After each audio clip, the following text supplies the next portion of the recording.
Andy, como dijiste al inicio, el Banco Central anunció los resultados de la economía dominicana el mes de abril. Hay que reconocer el Banco Central con el tiempo.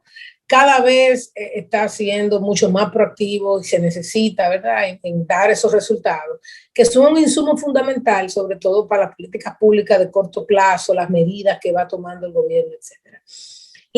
El resultado ha sido bastante interesante. Si nos comparamos con 2019, porque cuando tú te comparas con 2020 es una barbaridad, pero si nos comparamos con 2019, estamos hablando de un crecimiento de 3.3% respecto a abril del año 2019. Eso es una noticia fabulosa.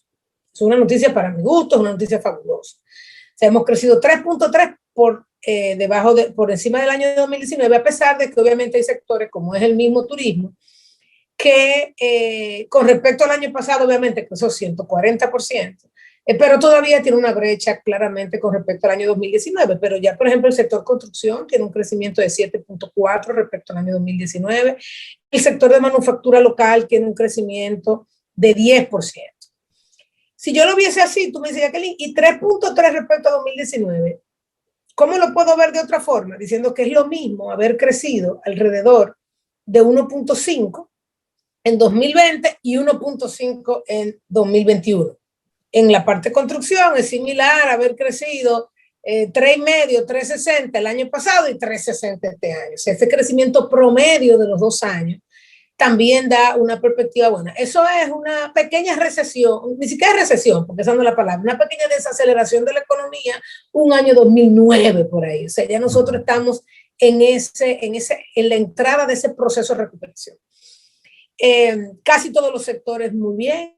Obviamente las olas que hemos visto de COVID, que no lo hemos tocado, pero ciertamente también esta semana, junto con esa noticia, sale la noticia de que para el Gran Santo Domingo, pues se endurecen un poco las medidas de distanciamiento y cierre de la economía. Y se hace antes de llegar a niveles como estamos viendo en otros países del mundo, que ya hay unas terceras olas muy fuertes, la gente se vacuna, la gente se quita la mascarilla. Ayer estaba yo por la zona colonial, Andy, y yo te diría que el 70% de la gente no tenía tapada la boca y la nariz. No sé si tenía mascarilla, algunos lo tenían en la mano, otros lo tenían aquí abajo, otros lo tenían atrás, pero la boca y la nariz no estaban tapadas.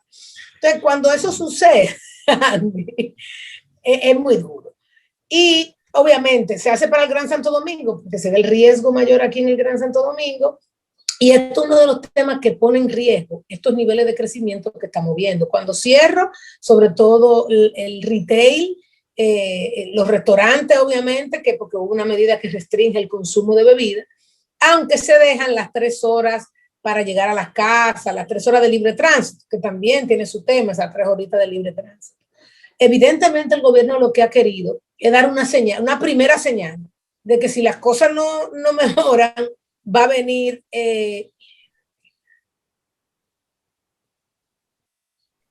Se cayó. No, estoy aquí. Pero se puso negro. Se puso negro, ya estoy aquí. Mira, yo voy a seguir, tú corta y pega. Ok. Sí.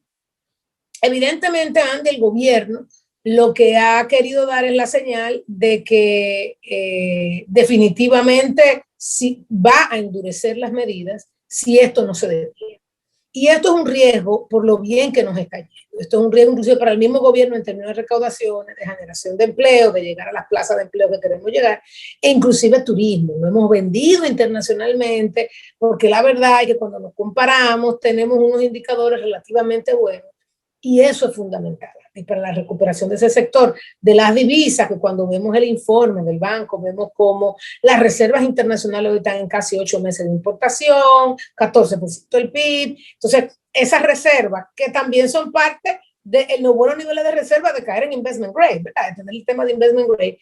Entonces, esos niveles de reserva que tenemos ahí vienen sobre todo, obviamente, por la remesa, pero tenemos que entender que este año, todas esas medidas que han estado dando estos países, sobre todo Estados Unidos, van a durar este año, el año próximo no lo vamos a ver.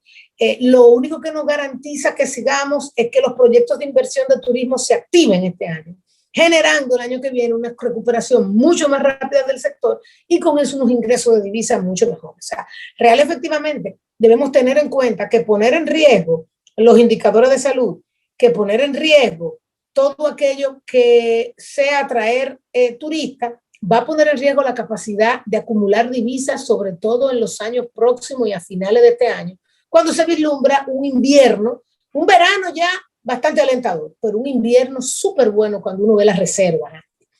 Cuando uno ve la reserva, el invierno, que by the way, vamos a hablar de eso en el próximo segmento, no tiene sargazo el invierno, eso ahí nos da favorablemente, pero sí el verano, que tenía una perspectiva buenísima, y ahora todo este tema del sargazo nos está afectando duramente. Entonces, el proceso de recuperación, la coyuntura política, social, económica, depende de este tema de salud. Si nosotros no seguimos dando, vamos en vacunación, fantástico. 2 o 3 países de la región por encima de nosotros, Estados Unidos, Canadá, Chile, pero luego nosotros estamos liderando inclusive el proceso de vacunación. No podemos destruir lo que se ha venido haciendo en diferentes ámbitos y con mucho sacrificio, con romper estas medidas de financiamiento, esta medida de distanciamiento, esta medida de cuidado y poner en riesgo el crecimiento que nosotros vamos observando. Sí, mira, yo creo, Jackie, que hay que buscar la forma para que la pandemia no atente contra la recuperación, de identificar un conjunto de acciones que aceleren el proceso de vacunación, que la gente acepte vacunarse, que las empresas todas pongan como requisito que empleado que no esté vacunado, empleado que no puede asistir a la empresa, e incluso estudiar la posibilidad, aunque eso nada más afectaría al sector formal, de que a través de una resolución o un proyecto de ley, aquellos trabajadores que no se quieren poner la vacuna por creencias, fábulas, leyendas, entonces la empresa tenga libertad de hacer la práctica del desahucio y sin que se acojan a los beneficios que establecen el Código Laboral en materia de prestaciones laborales. ¿Por qué? Porque la gente tiene que entender que si usted quiere comportarse como le dé la gana, porque usted vive en una súper democracia, súper liberal, y usted puede decidir si se la pone o no se la pone, sin importar que usted le puede generar un daño al resto de la población. Bueno, pues tiene que pagar un precio. Tiene que pagar un precio. Es lo mismo. Los supermercados podrían en un momento dado adoptar una ley. Aquí no entra nadie que no presente su tarjeta de vacunación. O sea, ya eso está operando en algunos países. Entonces nosotros aquí, que estamos dados al desorden, al retozo, no, vamos a poner un poco de disciplina. Al gobierno hay que ayudarlo porque es un gobierno que yo lo percibo sumamente sensible a tomar medidas que a la población le puedan lucir como odiosas. No, es que a veces hay que ser odioso. A veces, lamentablemente, cuando a usted le toca gobernar un país, no todo van a ser políticas agradables, populistas, graciosas, no. A veces hay que tomar medidas dolorosas. Entonces, yo sé que a los negocios recortarle los horarios le hace daño. Bueno, podemos hacer un esfuerzo y tratar de ver si las 8 de la noche, eso eventualmente podría bajar a las 7 de la noche, lo que sea.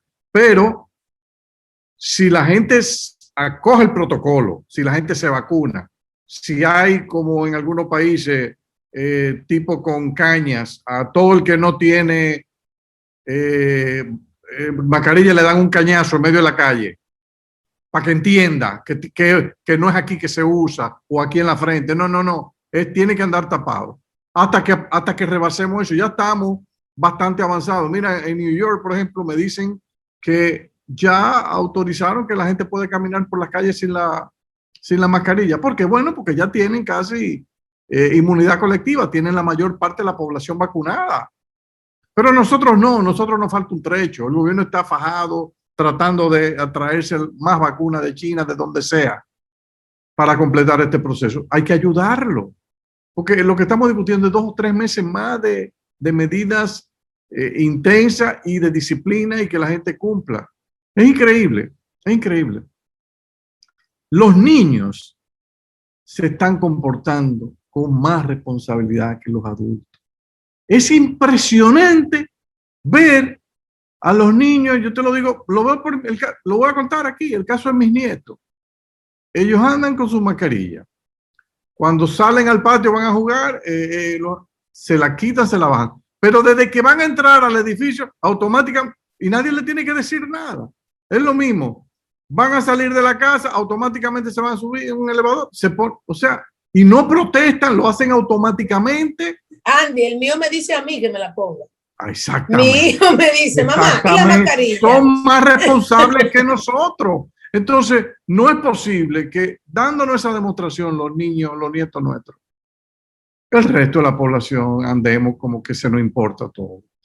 ¿Tú crees que es posible que pongamos a nosotros, a los médicos, a las enfermeras de este país, en la situación dramática que están enfrentando en estos momentos, que no dan abasto en las clínicas? Eso es un abuso. Entonces, el que fomente eso tiene necesariamente que pagar un precio, aunque vivamos en una democracia. Yo lo digo, los países que no tienen democracia han manejado mejor esto, porque ahí no hay capacidad de protesta ni de teoría de que yo no me vacuno porque yo no creo en eso. Usted no va a vacunar. ¡Tituá! Un tablazo. Yo quisiera ver, a mí me hubiese gustado ver a Lee Kuan Yew en Singapur lidiando con una pandemia y que alguien le diga que no se va a vacunar o que va a andar sin la mascarilla. En el Asia tienen años andando con mascarilla y no se le ha caído un pedazo. Entonces nosotros tenemos que hacer un esfuerzo. Andy. Y empleado que no se quiera poner la vacuna, que se haga una reforma, que esos legisladores hagan algo positivo por este país, pasen una reforma y le digan a la empresa, mira, lo puede pedir sin prestaciones. Tú verás si se van a vacunar o no se van a vacunar. Si van a estar creyendo disparate y basura. Entonces, aquí hay que andar ya con medidas para que esto no se nos salga de control. Aquí es importante la recuperación de los empleos y que la economía recupere su nivel. Y como tú dices, nosotros tenemos unos competidores al acecho porque se dan cuenta que no. Tú ves América Latina, la recuperación. Ya México dice que va a crecer 6%. Otros dicen que va a crecer 8%. Nosotros vamos a crecer también por ahí. Oye, nos están acechando para ver dónde es que nos van a dar. Porque es que esto es un mercado global competitivo. Entonces, no estamos solos en el mundo. Queremos atraernos los turistas de Estados Unidos. ¿Qué tenemos que hacer? Tenemos que vendernos y proyectarnos como un país organizado, disciplinado, que está enfrentando con seriedad toda la vacuna. Pero ¿tú crees que la noticia, cuando los periódicos publican, no hay camas en los hospitales, abarrotadas de COVID? Una persona que estaba pensando, aunque esté vacunada, que es de un país educado y sabe que la vacuna reduce la probabilidad de que te contagie, la reduce, pero no la limita totalmente. Y segundo, que si te da, posiblemente vas a tener un proceso manejable, no va a ser grave. Pero todo el mundo tiene su duda. Bueno, ¿y si hay que internarme? Y me dicen que en República Dominicana los hospitales no hay cama. Y yo voy a coger por allá, pero ni loco. Entonces, estamos atentando contra la recuperación de un sector fundamental de la economía, como es el sector hotelero.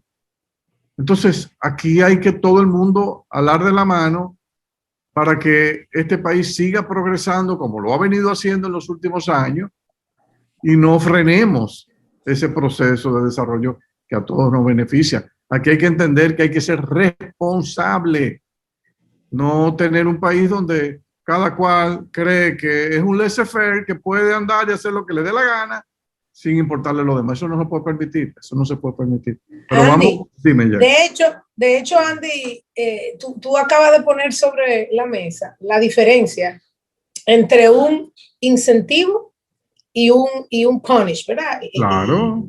Entonces tú dices, bueno, ¿cuándo yo uso incentivo? Y cuando yo te pongo, te pones, ¿verdad? Te pongo aquí, la vacuna. Generalmente tú pones incentivo. Cuando el comportamiento que tú vas a tener me va a traer un resultado positivo netamente. Pero por el otro lado, si es que tu comportamiento lo que va a traer posiblemente es un resultado neto negativo, entonces tú te vas por la segunda vía, que es la vía, en vez de decir, vacúnate, que te voy a dar esto si te vacunas, la vía es, vacúnate que no vas a recibir esto si no te vacunas. Y ahí, Andy, el tema, como tú dices, de ir a lugares de esparcimiento, de obtener un salario, porque no es solo obtener un ingreso, porque no es solamente que tú lo puedes sacar, es que no lo puedes contratar. Claro, claro. Es que el sector privado debería unirse a uno y decir, no, pero es que para tú entrar a quien sea aquí, claro, me tiene que dar. Tiene que para ser. tú cobrar tus incentivos, para yo ponerte a que tú vendas, Pero claro. para seguir dándote lo que te doy. Yo creo que todos debemos tomar esa decisión de que tenga un costo. Pero ¿cuál es la diferencia, Jackie, cuál es la diferencia entre un terrorista que anda con una bomba y la va a soltar en un grupo? Y un tipo que no se pone la vacuna, que tiene COVID asintomático y anda por la calle abrazando gente y saludando a gente. Yo no veo, para mí no hay ninguna diferencia. Lo único que hay uno que va a matar con una bomba y hay otro que va a matar con un virus. Entonces, para mí es lo mismo. Entonces yo tengo que perseguir a esos terroristas. Esos terroristas tú los tienes que eliminar. ¿Cómo tú lo eliminas? Con la inyección, vacunándolo. Venga, mi hermano, ya usted dejó de ser terrorista. No puede ser. O sea, la vacuna no es una cuestión de opción. No puede ser vista como a una mira, existe la opción de vacunar. No existe, no. Es la obligación de vacunarse. Entonces, ojalá se pasara una ley que le quiten la cédula a todo el que no se vacune, ya tú sabes, a ver si van a poder hacer algún tipo de transacción. Volvemos a un